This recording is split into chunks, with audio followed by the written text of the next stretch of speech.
मराठवाडा, विदर्भ आणि मध्य महाराष्ट्रात सध्या उन्हाचा कडाका वाढतोय।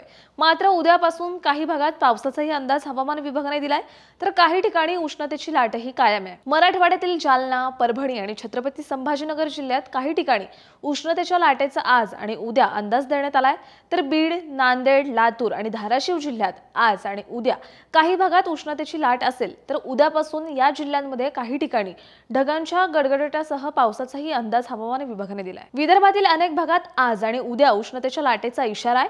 अकोला जिल्ह्यात आजपासून 3 दिवस, अमरावती, नागपूर, वर्धा आणि चंद्रपूर जिल्ह्यात आज आणि उद्या काही ठिकाणी उष्णतेच्या लाटेचा अंदाज हवामान विभागाने दिलाय। चंद्रपूर आणि गडचिरोली जिल्ह्यात शनिवार ते सोमवारपर्यंत काही ठिकाणी विजा आणि ढगांच्या गडगडाटासह वादळी पावसाचा अंदाज हवामान विभागाने दिलाय। विदर्भातील भंडारा, गोंदिया, नागपूर, वर्धा आणि यवतमाळ जिल्ह्यात रविवारी आणि सोमवारी काही ठिकाणी हलक्या ते मध्यम पावसाचा अंदाजही हवामान विभागाने दिलाय। सोलापूर जिल्ह्यात आज आणि उद्या काही ठिकाणी उष्णतेची लाट, तर काही ठिकाणी पावसाचा अंदाज आहे। तसंच शनिवारी आणि रविवारी काही ठिकाणी विजा तसेच ढगांच्या गडगडाटासह हलक्या ते मध्यम पावसाचाही अंदाज देण्यात आलाय। सांगली जिल्ह्यात उद्यापासून 3 दिवस हलक्या पावसाचा अंदाज हवामान विभागाने दिलाय।